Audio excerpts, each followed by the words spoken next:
আসসালামু আলাইকুম। তো আজকে আমি 2 ডিমের ভ্যানিলা ফ্লেভারের স্পঞ্জ কেক তৈরি করব।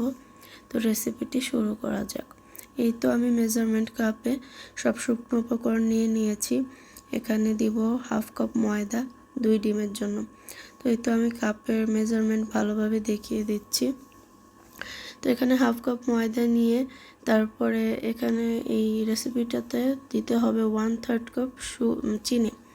চিনিটা 1/3 কাপ দিব। কেউ মিষ্টি কম বেশি যার যেভাবে ইচ্ছা দিতে পারে, তবে আমার কাছে এটাই সঠিক মনে হয়। কেউ চাইলে একটু বাড়িয়েও দিতে পারবে। তো এখানে 1 টিস্পুন দিব বেকিং পাউডার। বেকিং পাউডারটা দিয়ে ভালোভাবে শুকনো উপকরণ মিক্স করে নিতে হবে। তো আমি এই স্প্যাচুলার সাহায্যে সুন্দরভাবে মিশিয়ে নিচ্ছি।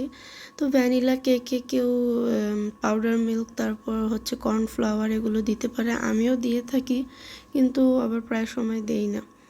তো এই তো 2টা ডিম নিয়ে নিয়েছি। ডিম দুটোকে আমি কুসুম আলাদা করে নিয়েছি। তো এই তো সাদা অংশটাকে আমি বিট করে নিচ্ছি 40 থেকে 50 সেকেন্ডের মতো বিট করে একটা ক্লাউডি ভাব আসলে এখানে আমি চিনি অ্যাড করব। ফার্স্টেই চিনি দেওয়া যাবে না।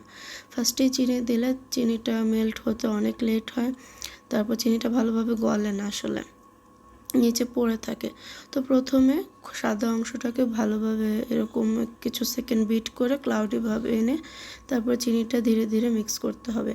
তো আমি 1/3 কাপ চিনি নিয়েছিলাম, এখানে আমি অর্ধেকটা দিয়ে ভালোভাবে বিট করে নিচ্ছি।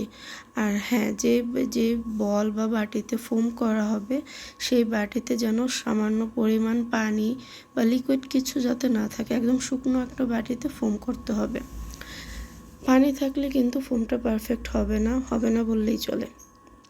তো এই তো চিনিটা আমার ফুল দেওয়া হয়ে গিয়েছে। এখন আমি শুধু বিট করে নেব। আমি স্পিডটা 1-এ রেখেছিলাম, কারণ স্পিড যদি আমি বাড়িয়ে নিই তাহলে আমার ফোমটা হবে ঠিকই, কিন্তু চিনিটা গলবে না।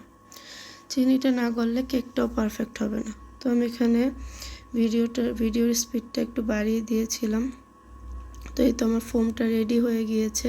এখন আমি চারপাশ থেকে ফোম করে নিয়ে এখানে ডিমের কুসুম 2টা দিয়ে দিলাম। ডিমের কুসুম 2টা দিয়ে আমি মিক্স করে নিচ্ছি। এখানে বেশি বিট করার একদমই দরকার নেই, শুধু কুসুমটা মিক্স করে নিলেই হবে। তো কুসুমটা এভাবে মিক্স করে নিচ্ছি চারপাশ থেকে। কুসুম মিক্স করা হয়ে গেলে এখানে আমার তেল, ভ্যানিলা এসেন্স এগুলো অ্যাড করতে হবে।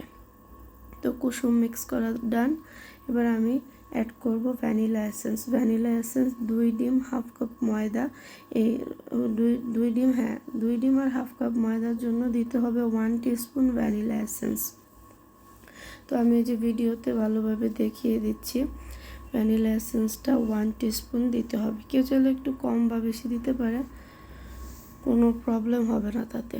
এই তো 1 টিস্পুন ভ্যানিলা এসেন্স।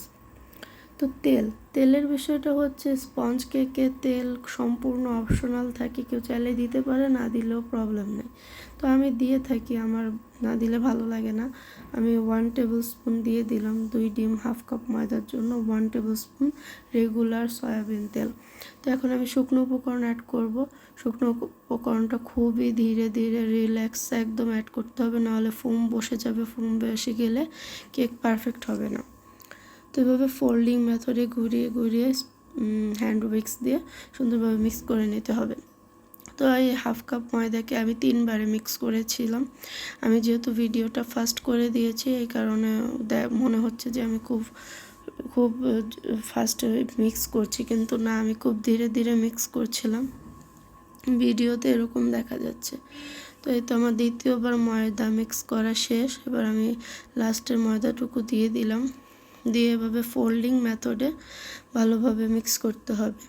ডিমের ফোমটা একবার যদি বসে যায় কেকটা কখনোই পারফেক্ট হবে না।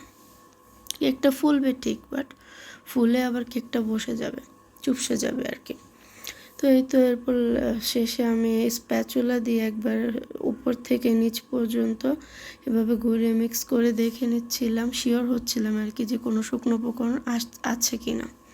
এই তো আমি এই কেকটাকে 2টা মোল্ডে বেক করব। একটা হচ্ছে 4 ইঞ্চি মোল্ডে, বেন্টো কেকের মোল্ড যেটা, আর একটা 5 ইঞ্চি। তো 2টা মোল্ডে দিয়ে আমি ব্যাটারটা সমান করে দিচ্ছিলাম যাতে কেকটা সমানভাবে ফুলে। এই তো আমার কেকগুলো ফুলে গিয়েছে। কেকটা মাশাআল্লাহ অনেক সুন্দর হয়েছিল। তো আমি ওভেন থেকে বের করে নিয়েছি পারফেক্টভাবে, আলহামদুলিল্লাহ ফুলে গিয়েছে। এখন আমি এগুলোকে ঠান্ডা করে নিব। এই যে আমি হাত দিয়ে দেখছিলাম খুব সফট হয়েছিল, এখন কিন্তু গরম কেকগুলো। তো আমি এভাবে হাত দিয়ে চেক করে নিয়েছি। তো আমার ভিডিওটি ভালো লাগলে লাইক কমেন্ট শেয়ার করে দিবেন এবং আমার ফেসবুক পেজটি ফলো করে দিবেন। আর হ্যাঁ, যারা আমার ইউটিউব চ্যানেল থেকে দেখছেন তারা অবশ্যই আমার চ্যানেলটাকে সাবস্ক্রাইব করে দিবেন। ধন্যবাদ।